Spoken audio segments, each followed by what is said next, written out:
Now let's continue to do the section dependent and independent in this section. Now let's take a look at the linear dependence in Rn. In our previous examples, we did some dependence and independence for vectors in Rn and matrices, right? So here we just let's take a look at Rn, the vectors.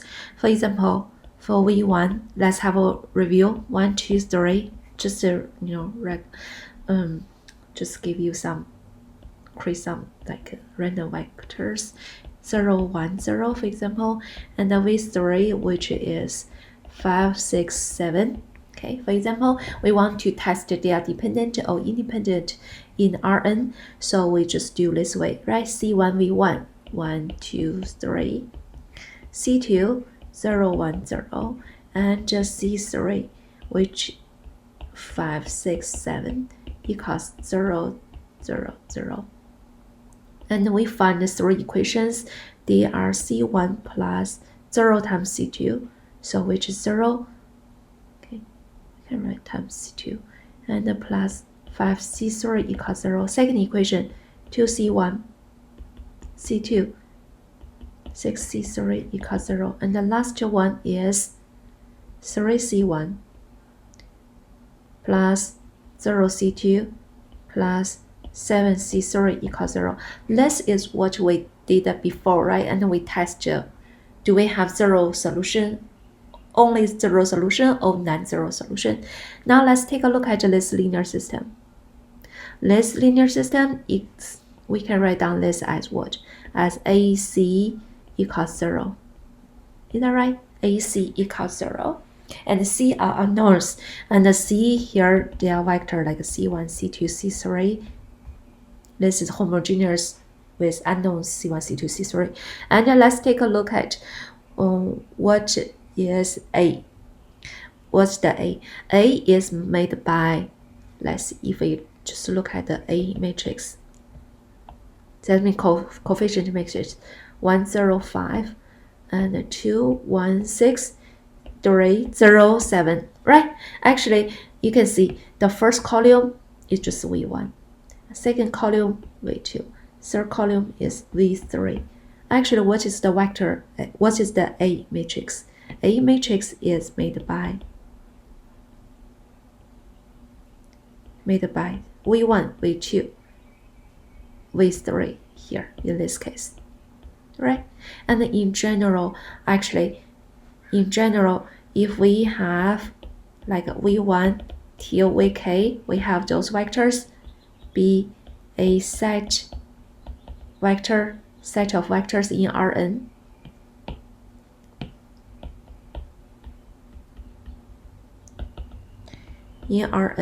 And we have A denotes the matrix, okay?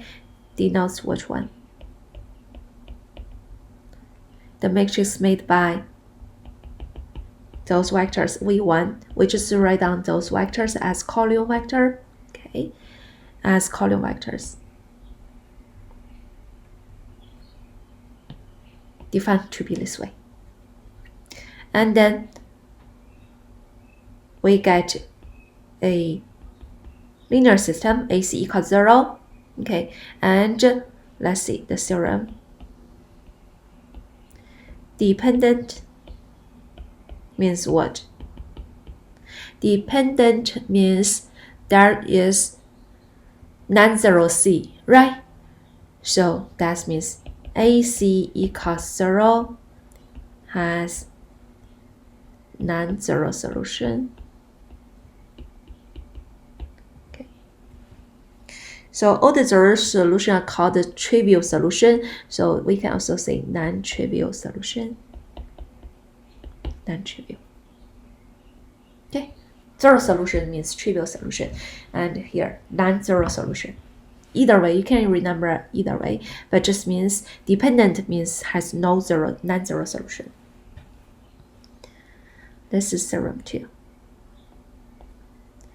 Then we have another 2.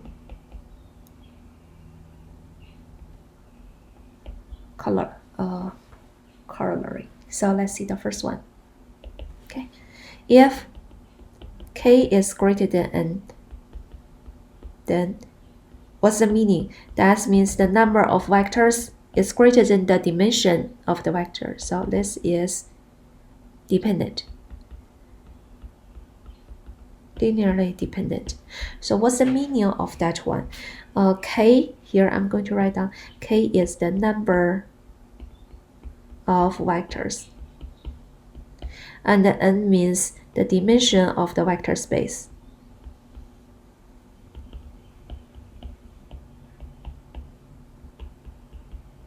For example, you can think this way. If we have 3 vectors, 1, 2, 0, 1, no matter what's the vector look like, we have 3 vectors. They are all in R2, right? So those are like a k equals 3, and what is R? They are all in R2. So what is n equals 2? So in this case, we only need two vectors to express Rn, but here we have 3 vectors. We have more number of vectors in R2. It's like we have 3 equations, but 2 unknowns. In that case, we always can find infinite solutions. If you look at previous examples, in this case, we say they are dependent. Okay, dependent. So like this way, dependent. They always have some relationship. Actually, we just need a minimal set for the R2. We don't need a 3. 3, there are some extra vectors. That's the first one. The second one, if when k equals n, when the number of the vectors equals to the dimension of the vector space n, then is it dependent? If and only if what? Determinant equals 0. Why? I'm going to show you. To use the number AC equals 0, think about Cramer's rule. Cramer's rule means if determinant is non-zero, right? If non-zero, then xk equals bk determinant over a determinant. In that case, what is bk? Bk will replace all the case column by zeros. If we have 0 column, determinant is going to be 0. Is that right? So if determinant is not 0, so what's the solutions are going to be? All the solutions have to be 0. Is that right? So if determinant is not 0, that means they have to be all the xk equals 0. That means all the ck. Okay, that means they are independent. So if dependent means determinant cannot be 0. Determinant has to be 0. If non-zero, determinant has to be 0. Determinant has to be 0. Otherwise, we will have only 0 solution. Okay, because of Cramer's rule. Now let's take a look at the example.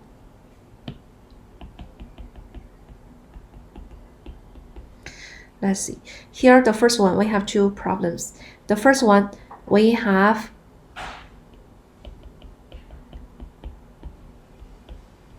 four vectors. V3, which is -1, 5, 6. Okay, and the V4 equals 2, 4, 5. I just create this, random vectors. But let's take a look. Are they dependent or independent? Let's take a look at this problem. Do we need to, set up the linear system? No, because what? Because here we have 4 vectors, but they are all in 3-dimensional space. So n equals 3. In this case, k equal greater than n they are dependent. We don't need to do any calculation. When we have more number of the vectors, so we just say dependent. Then the dimension of the space. Number 2, if we have v vector v1, which is 1, 4, 2, 7, 7 here, and let's see, v2 equals to 3, negative 5, 2, 3, v3 equals 2, negative 1, 6, 9, and v4 equals negative 2, 3, 1, 6. Okay, in this case, let's see, when the k equals 4, we have 4 vectors, right? And the n equals what? So we have 1, 2, 3, 4, 4 components. They are all in R4. N equals 4. In this case, when k equals n, we have to test the determinant of A. So what is A? A is made by those vectors, but we change all those vectors, write those vectors in the column way. So let's see, v1 is 1, 4, 1, 7. Okay, and the v2 is 3, negative 5, 2, 3, and v3 2, negative 1, 6, 9, negative 2, 3, 1, 6. Okay, and we find the determinant. We want to decide the determinant equals 0 or not. Let's see.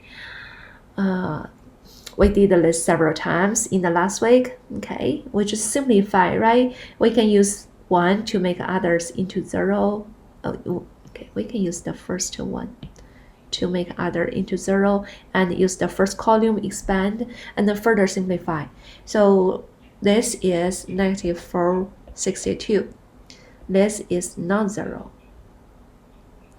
Think about, so we don't need to memorize any theorem, anything. We really need to understand.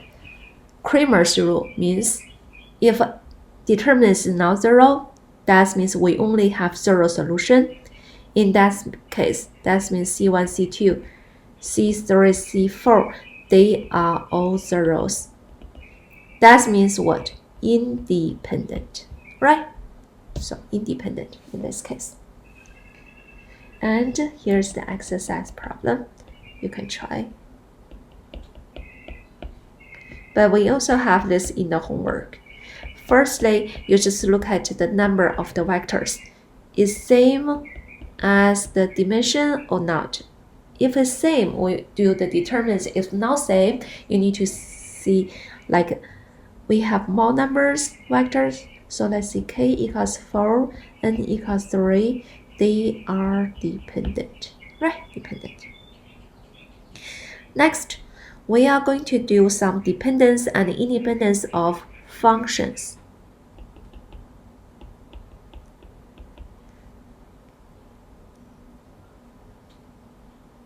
Dependence, okay, D-E-N-C-E, of functions. So we did Rn, we did matrices, right? And now we are going to do like a functions like a P3, P2, like polynomials. Why we want to do this? Because in the future, we are going to find a solution set to linear system of differential equations. For the differential equation, we know the solution should be a function. We want to find the smallest solution set. We don't want to find a large solution set. If in the solution set, some functions are dependent, we want to just use the smaller one. Think about, when we do, I always like to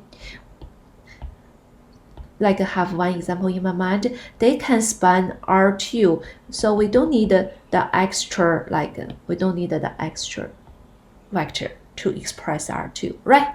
So same thing for the solution set, we only need to have the smallest set for the solution. Now let's take a look at the independence and dependence of function. Firstly, we have a definition. Let's see how to tell the independent and dependent of functions. The set of functions f1, f2, we have n functions, okay, is linearly independent if and only if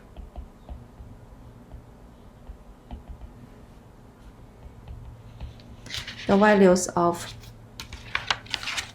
okay, let's do the same as before. Let's do this as like a k. Okay, if and only if for all the c's, c1, f1, same as before, c, k, f, k equals 0, and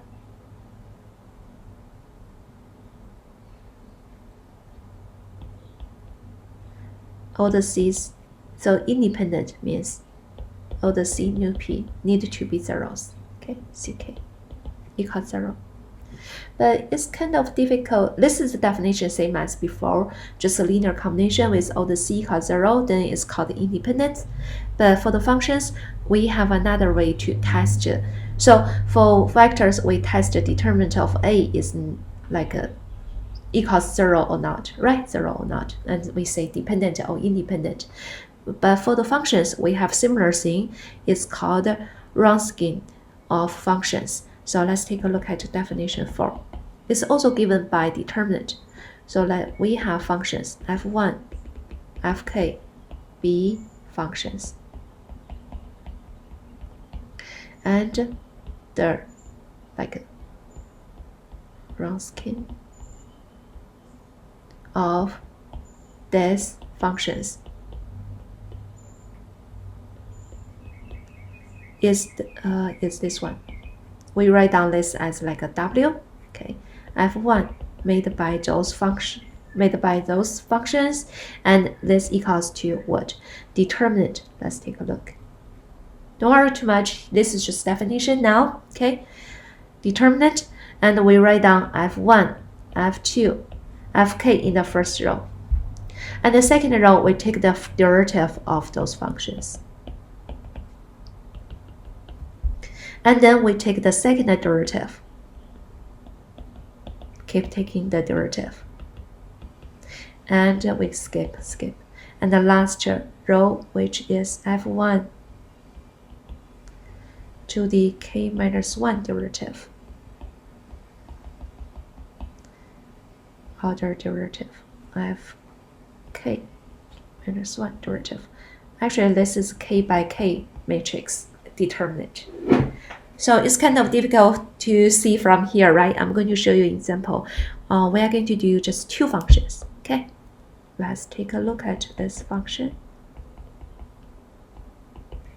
If we have function f1 is sin x, f2 equals cosine x, we want to test they are dependent or independent. So let's see.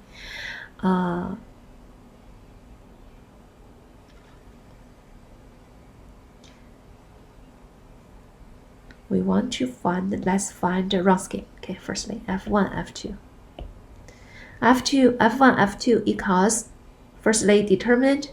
This is 2 by 2. This is, we only have two functions, right? So we write down two functions, sin x, cosine x. And then next row, derivative. Derivative sign should be cosine. Derivative cosine should be negative sign. Simplify. Calculate determinant, same as before, should be negative sine square minus cosine square. Can we simplify this one? Actually, we can factor negative 1 out, and sine square plus cosine square, which is negative 1, right? Negative 1. So it's same as before. When the determinant is not 0, they are independent. Not 0, so same as like matrices, okay? In this case, they are independent. Now let's just try the Wronskian, okay? Exercise. Let's see, f1 equals x, f2 equals x squared, f3 equals x cubed. We want to just find the Wronskian. W, f1, f2, f3. You can try this by yourself. Here is the solution.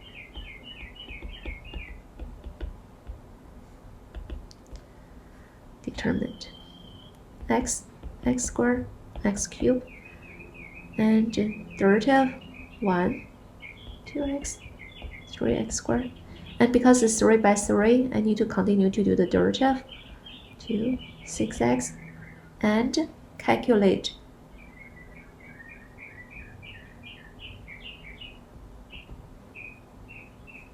the determinant. I'm going to simplify because I want to use the 1 to make that number into 0. And my second row still keep the same thing. 1 times negative x can make that into 0. This times negative x, negative 2x squared, so negative x squared. And here negative 2x cubed. Right, and then I expand by using this, using the first column. It's going to be 1 times negative 1. This position is 2 plus 1, and cross this column, so going to be x squared, 2x cubed, 2, 6x.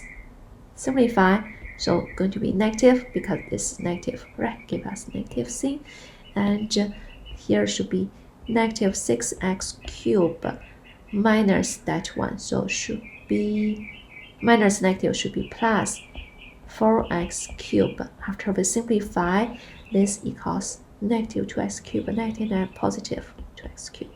This is the Wronski. Can you see how to find the Wronski? Just find the determinant.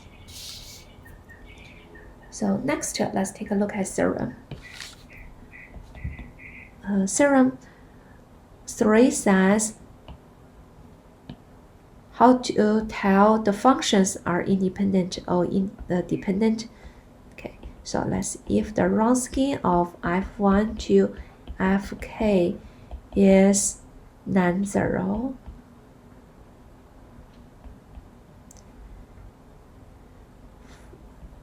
At some x not in the domain, then f1, f2, the set is linearly. Can you think this? If you think about the matrices, this is similar to like you can think like the matrices for matrices determinant, but this is just for the function. Okay, for the function, you can think about that way. And when the determinant is non-zero, we only have the zero solution C1 to Cn. So in this case, they are independent, right? So we don't need to memorize anything. If we understand what's the meaning behind the dependent and independent, we can always memorize this. If this is non-zero, non-zero independent. Let's take a look at the last example. We have those two solutions. Those solutions, you know, e to the x and x squared, e to the x are very common solutions for linear differential equations. Very common solution. Let's see, we want to tell they are dependent or independent. Firstly, we find the Wronski for those two, which is determinant. And we put e to the x, x squared, e to the x. And derivative of e to x is e to the x. Derivative of that one product rule. So 2x e to the x plus x squared e to the x, right? Simplify, so should be e to the x times 2x e to the x plus x squared e to the x minus x squared e to the x times e to the x and make that into e to the 2x. Actually, we can also factor this e to the x out, give us e to the 2x and 2x plus x squared minus x squared e to the 2x. After we simplify, this equals what? E to the 2x, and you know, they both have x squared cancelled, so times 2x. Right? This can be non-zero. If when the x is not zero, definitely this can be non-zero, right? If non-zero means those functions are independent. Okay, independent. And here's the exercise problem you can try. Here we have 3 functions. They are dependent or independent. Here's the solution. The Wronskian. But you should do this problem by yourself before you look at my solution.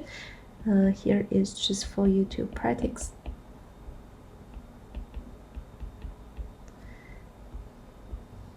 Derivative. 2 minus 2x, negative 2. Okay, so same thing. I'm going to simplify this first. Make that into 0.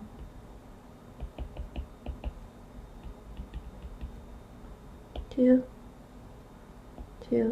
here, and times negative x. This times negative x, this negative x cancelled, and negative 2x squared, negative x squared. And here is negative x, so negative 2x cancelled. Here give me positive 2x squared, and add there x squared. So that's going to be negative. Okay.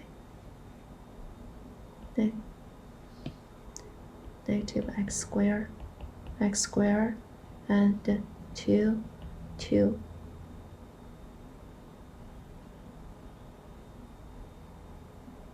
Is that right? Okay. I think I didn't make any mistake. Times negative x times negative positive. Yeah, correct. Okay, after we simplify, this equals negative 2x squared minus 2x squared. So negative 4x squared negative becomes 4x squared. This can be non-zero, so they are independent. Okay, we can stop here in this section. So for this section, what do we need to know? Here's the summary. What's the definition for dependent and independent? So just keep in mind is C1 V1 CK VK equals 0 if all the C equals 0, independent. Okay, if non-zero C, that means dependent. That's the definition. Second, for given like vectors, they may be matrices, they may be vector in Rn. So how to tell they are dependent and independent? We just use the definition. And if for the Rn, we can do AC equals 0 and test the determinant for A, right? So what is A? A is made by the vectors. We put them as column vectors, and if the determinant is not 0, that means we only have 0 solution. That means independent. And if A equals 0, dependent. Okay, dependent. And then we learned for the functions,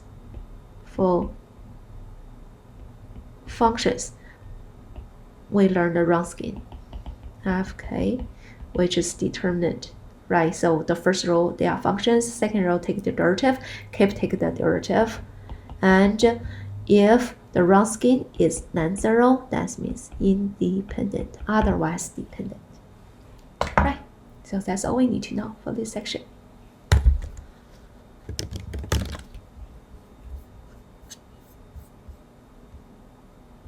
Excuse me everyone, actually in the exercise problem I made a mistake, so I'm going to, for the third row, if you look at here is 0, 2 and negative 2, so here I missed the negative 2 here, so this one should be negative 2. the final answer should be like here should be positive 2. So should be 0. Here, this one should be 0. Okay, 0. If 0, that means dependent. So just be a little bit careful. Thank you.